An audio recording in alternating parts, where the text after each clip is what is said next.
à l'attention de tout peuple, à l'attention de toute nation, de toute tribu, à l'attention du peuple Israël. Les frères et sœurs dans le Seigneur, je vous salue. Aujourd'hui, je voudrais développer un thème pratique, réel, vrai, une histoire vraie que le Seigneur m'a montrée. Je voudrais partager à la vie de tout le monde. Vous pouvez aller vérifier selon les archives. D'abord, lisons quelque chose dans Joël 2, verset 28. Après cela, je répandrai mon esprit sur toute chair. Vos fils et vos filles prophétiseront. Vos vieillards auront des songes. Et vos jeunes gens des visions. Selon le livre de Joël 2, verset 28. Le thème de mon message intitulé Dieu a tenu sa promesse envers Rachel. La tribu perdue d'Israël est retrouvée. Dieu a tenu sa promesse envers Rachel. La tribu perdue d'Israël est retrouvée. Lisons Jérémie 31, verset 15 à 17. Ainsi parle l'Éternel. On entend des cris à Rama, des lamentations, des larmes amères. Rachel pleure ses enfants et elle refuse d'être consolée sur ses enfants, car ils ne sont plus. Ainsi parle l'Éternel, retiens tes pleurs, retiens les larmes de tes yeux, car il y aura un salaire pour tes œuvres, dit l'Éternel. Ils reviendront du pays de l'ennemi. Il y a de l'espérance pour ton avenir, dit l'Éternel. Tes enfants reviendront dans leur territoire. Alors, chers frères et sœurs, comment le prophète Jérémie, l'Africain, dont ses parents sont africains, peut-il prophétiser sur Rachel, femme de Jacob qui était déjà morte depuis des siècles avant l'arrivée même de Jésus? Comment Dieu l'a-t-il révélé les pleurs, les lamentations de quelqu'un qui ne vit plus? C'est un mystère. Alors, est-il mort? Qu'est-ce que nous pouvons comprendre de Rama? Un pays sur cette terre ou au-delà de ce monde? Comment Jérémie contemplait les manifestations des pleurs de Rachel. Quand nous étudions la parole de Dieu, nous voyons dans la parole de Dieu que Jacob appelait Israël à 2 femmes et 2 concubines, au total 4 femmes dont Rachel son aimée et sa servante Bila, Léa et sa servante Zilpa. Toutes ces 4 femmes donnaient à Jacob, Israël, 12 filles, lesquelles forment la tribu d'Israël. Mais les enfants de Rachel sont notamment Dan, Nephtali, Joseph, Benjamin. C'est de ces enfants pleure-t-elle Rachel qu'ils ne sont plus? Ou faisait-elle allusion à d'autres enfants?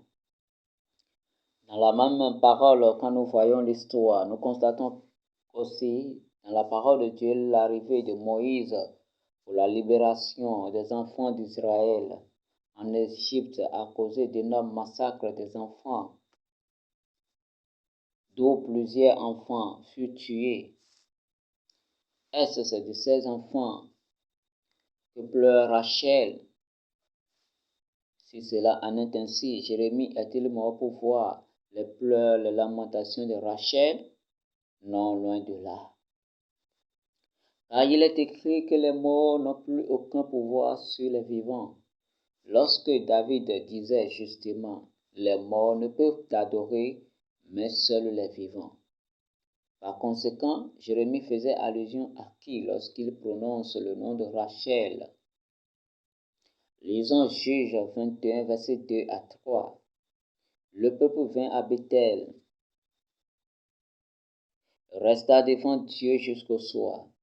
Il levait la voix, il versait d'abondantes larmes, et il dit, Ô Éternel, Dieu d'Israël, pourquoi est-il arrivé en Israël qu'il manque aujourd'hui une tribu d'Israël?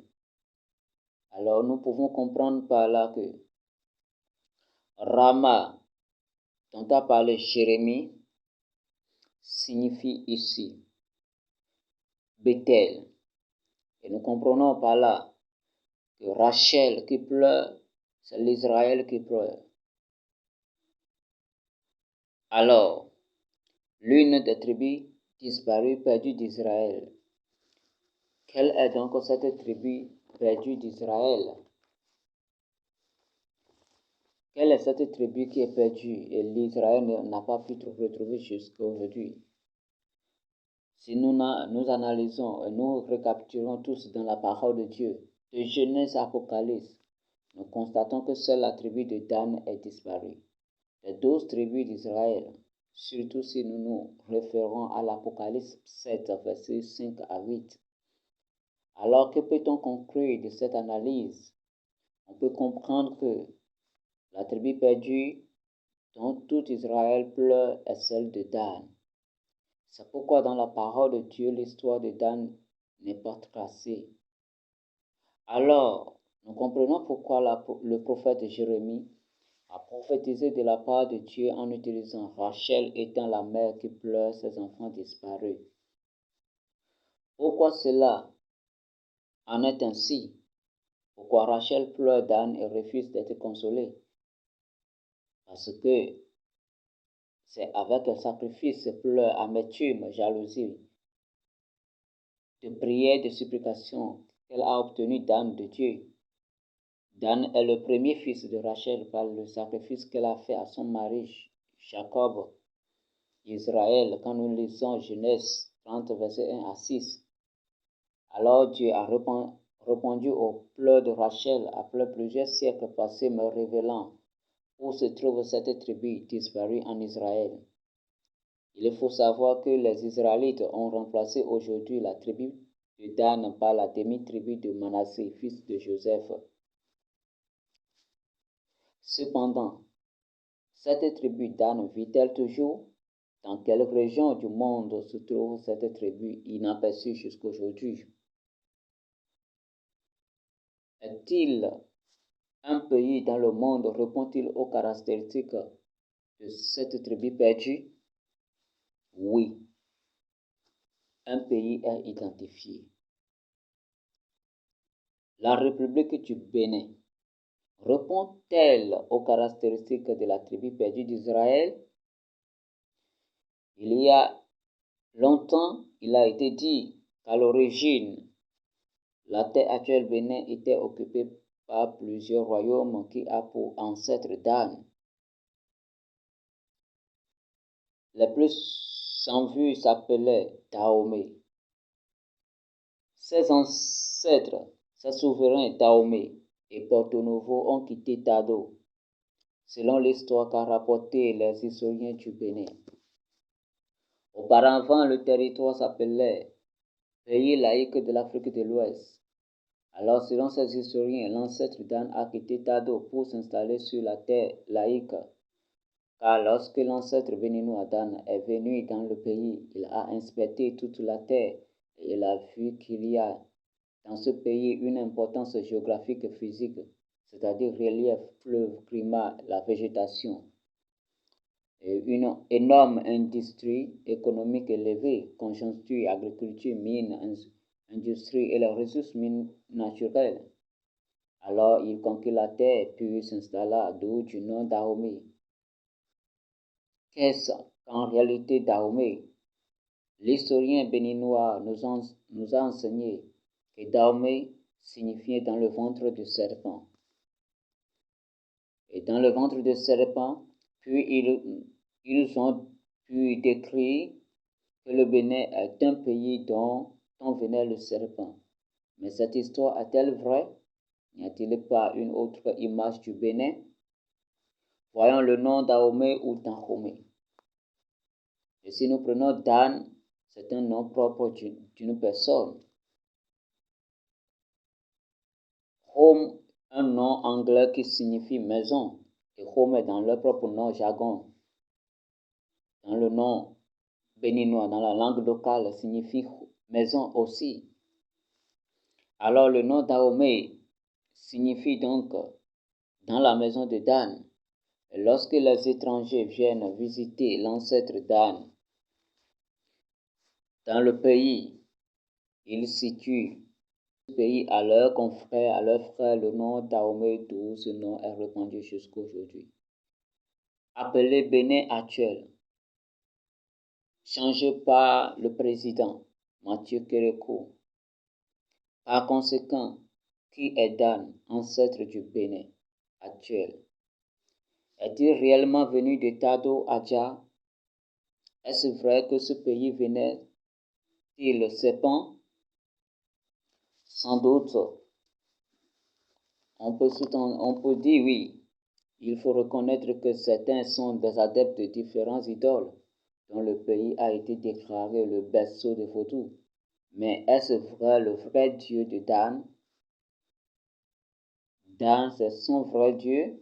Écoutons ce que Dieu avait dit au sujet de Dan et ce qu'a révélé le Seigneur en ce temps de la fin. Qui est Dan, ancêtre du Dahomey, Bénin actuel?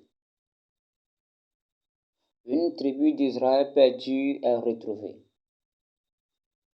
Dan est une tribu d'Israël perdue, l'ancêtre du Bénin actuel. Dan est l'un des fils de Jacob, fils d'Isaac, fils d'Abraham, le patriarche. Dan a pour mère Bila, la servante de Rachel. Son frère est Nephtali. Dans l'histoire de Jacob, lorsque Rachel, épouse de Jacob, ne concevait pas, elle a donné Bila, sa servante, à Jacob, son mari, pour qu'il lui naquît un fils. Et cela fut ainsi. Le fils qui est né de Jacob et Bila s'appelle Dan, le nom donné par Rachel. Après l'arrivée et établissement de la famille d'Israël en Égypte, Jacob, Israël a prophétisé sur ses 12 fils en leur bénissant. C'est ce qui retiendra notre préoccupation, la prophétie de Jacob à l'endroit de son fils Dan. Si nous référons à Genèse 49, versets 16 à 18. Dan jugera son peuple comme l'une des tribus d'Israël.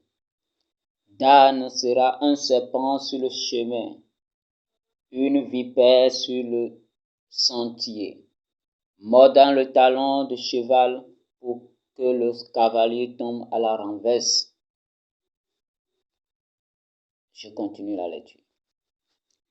Alors, frères et sœurs, soyez à l'écoute pour la suite de l'histoire. Soyez tous bénis. Et je vous promets que la suite de l'histoire sera très intéressante. Très intéressant.